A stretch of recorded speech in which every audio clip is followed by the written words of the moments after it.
Le groupe démocrate. Merci Madame la Présidente.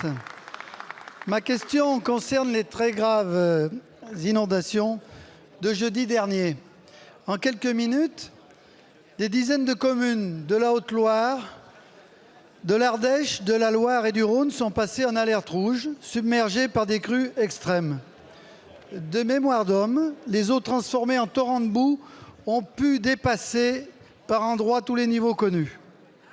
La France a découvert stupéfaite des images d'apocalypse dans la vallée du Gier. L'autoroute sous les eaux, la voie ferrée coupée, le centre-ville de Rive-de-Gier dévasté, Givors et sa zone commerciale inondée. Chez notre collègue Jean-Luc Fugit, que j'associe volontiers à cette question. Bien sûr, à l'heure d'un premier bilan, nous nous réjouissons de ne pas décompter de victimes. Je tiens ici d'ailleurs à saluer la solidarité des habitants et l'action efficace des services publics qui a permis d'éviter le pire.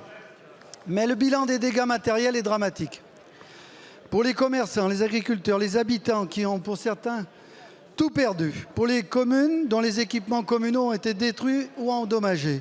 Sans parler des fortes perturbations de transport qui nous rappellent la fragilité de nos infrastructures entre Givors et Saint-Étienne. Madame la Ministre, il va falloir agir très vite, tirer très vite les leçons de cette crue, agir. Au-delà de la reconnaissance de l'état de catastrophe naturelle pour ces communes, quel accompagnement des sinistrés face à des procédures d'indemnisation complexes?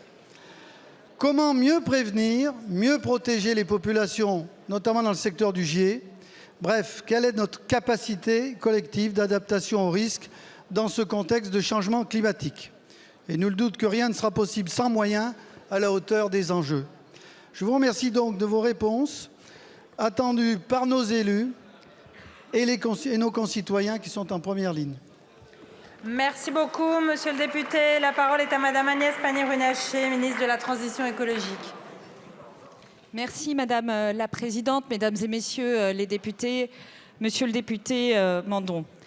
Je veux tout d'abord à nouveau redire notre soutien au nom du gouvernement à tous nos concitoyens affectés, mais aussi à tous ceux qui ont été à leur côté. Vous les parlementaires, vous mentionniez aussi votre collègue Jean-Luc Fugit, dont la circonscription a été particulièrement touchée, mais je veux avoir une pensée pour tous les élus locaux qui étaient, sans compter leurs heures, sur le terrain. Je veux avoir une pensée évidemment pour nos pompiers, nos forces de secours, dont tout le monde m'a dit lorsque je me suis rendue sur place quel travail remarquable ils avaient accompli, sans compter leurs heures, et évitant le pire, c'est-à-dire des décès ou des blessés graves. Nous allons donc agir. Agir, c'est d'abord immédiatement instruire le dossier de catastrophe naturelle qui, s'agissant des épisodes que vous mentionniez, ne devrait pas prendre beaucoup de temps en termes d'analyse. Et vous savez que le ministère de l'Intérieur prévoit de déclarer cet état dans les prochains jours. C'est ensuite lancer les missions d'inspection avec ma collègue Catherine Vautrin pour aller évaluer les dégâts, puisque c'est un processus nécessaire pour pouvoir ensuite déclencher la dotation de solidarité aux collectivités locales qui sont touchées par des épisodes climatiques.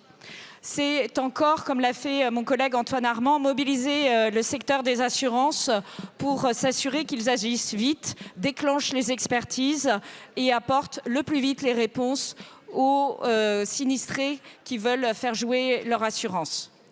Ça, c'est l'immédiat. Et puis, il va falloir construire l'après. L'après, c'est à la fois reconstruire, mais reconstruire de façon à mieux faire face à des risques dont on voit que l'ampleur est en train d'augmenter. C'est tout l'enjeu de l'adaptation au changement climatique.